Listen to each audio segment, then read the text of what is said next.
The story begins with a moment that could only be described as chaotic. Alicia Gray, the Atlanta Dream's veteran guard, turned her attention away from the court and toward the stands at Gainbridge Fieldhouse. In the middle of a playoff game, with every possession carrying weight, she suddenly pointed at a Fever fan, gestured for security, and within seconds, people in the crowd were being escorted out. On live television, the scene was jarring. Gray's actions suggested something ugly had been shouted, something serious enough to interrupt the game and shift attention from the scoreboard to the stands. For a moment, it looked like a scandal was unfolding right before our eyes. But within minutes, the story started to unravel. The fans removed didn't stay gone. In fact, they were back in their seats before long, escorted back by arena staff who had apparently realized nothing inappropriate had actually been said. Eyewitnesses sitting nearby confirmed as much. One fan swore the only comment shouted was, "You're good, Lex. She's not even trying anymore," directed at Lexie Hull as encouragement against Gray. That wasn't vulgar. It wasn't racist. It wasn't even personal. It was the kind of comment shouted thousands of times in arenas across the country. Yet somehow this light heckle spiraled into a scene where security was rushing people out. Broadcasters scrambled to shift the camera. And a playoff game took a surreal detour. The damage, however, was already done. Clips of Gray pointing at fans flooded social media. Angles from the crowd showed her visibly frustrated, exchanging words before demanding action. When the truth came out that the fans hadn't said anything inappropriate at all, the backlash was immediate. Commentators called the situation embarrassing. Fans accused Gray of making up a story to deflect from her poor performance. To many, it looked like nothing more than a distraction tactic. An attempt to spin a narrative that made Atlanta the victim instead. Of the team being dominated on the scoreboard, the optics were brutal.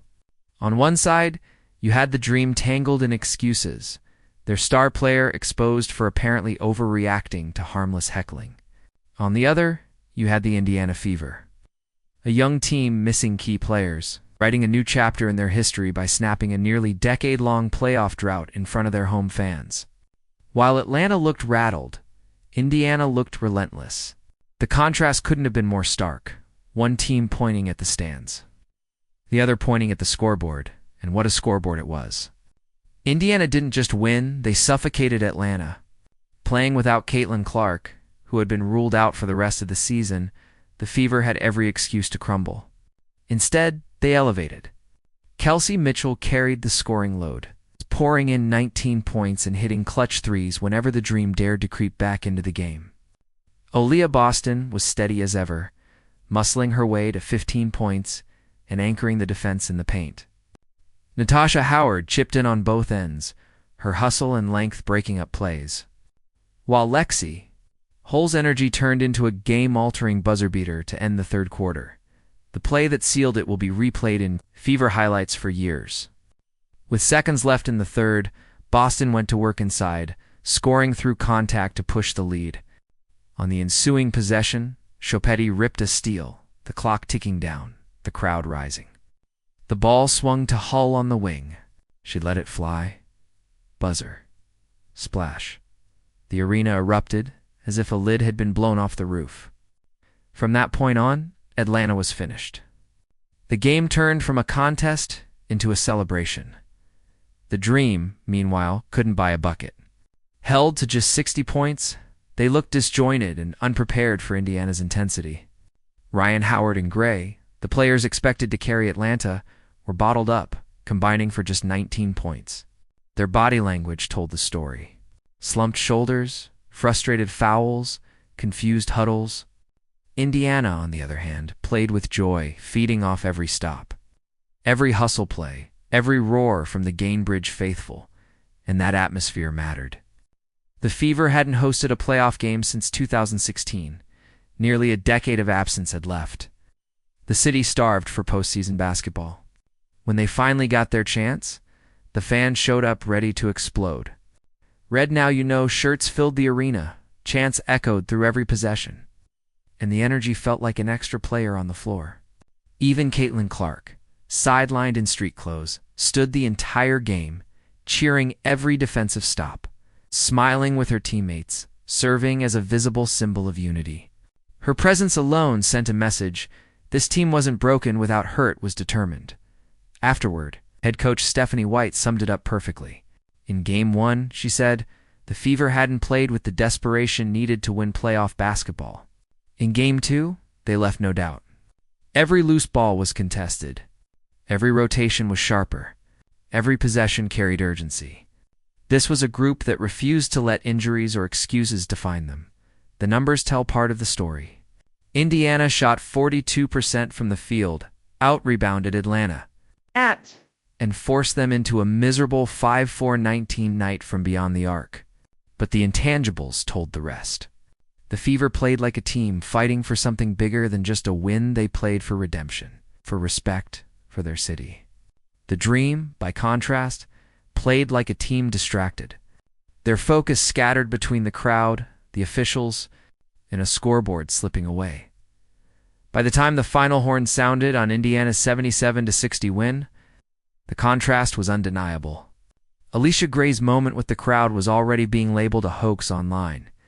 Her credibility questioned, her frustration mocked.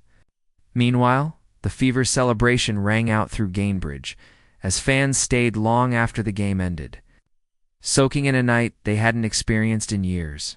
And that's the irony. While Atlanta spun narratives and excuses, Indiana spun the scoreboard into history. While Gray pointed fingers, the Fever pointed their season forward. They didn't just win a game, they reclaimed their identity as a franchise. They showed the league they can win without their star, they can defend with ferocity, and that they're not just happy to be here. They're here to stay now. It all comes down to Game 3. Back in Atlanta, the Dream will be desperate to respond. They were humiliated in Game 2, held to one of their lowest outputs of the season. You can bet they'll come out swinging, backed by their home crowd, trying to erase the memory of this collapse. But the Fever have already proven they can thrive under adversity.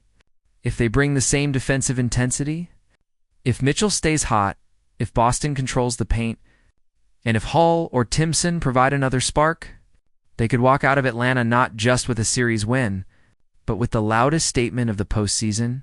And let's be clear, this isn't just about one series.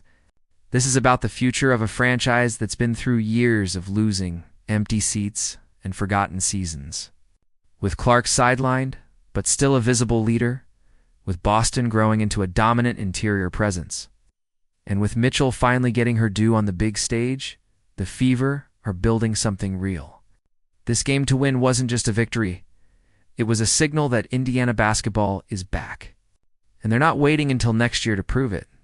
Alicia Gray's gesture may fade into a footnote, remembered only as an embarrassing overreaction. What will last is the image of Indiana players high-fiving fans, smiling through the noise, and celebrating a long-awaited playoff triumph. What will stick is the sound of Gainbridge Fieldhouse shaking with joy as the Fever reminded everyone that when you focus on the game rewards you. Game 3 is more than a decider. It's survival. It's legacy. It's a chance for the Fever to write another chapter in a story that has already shocked the league. They've shown they can rise above the noise. Now the question is whether they can rise above the moment. If you're rocking with Indiana, let your voice be heard. Drop a comment that says, "I've got the Fever." And don't forget to like this video. Subscribe and turn on all notifications so you never miss a moment of this historic run.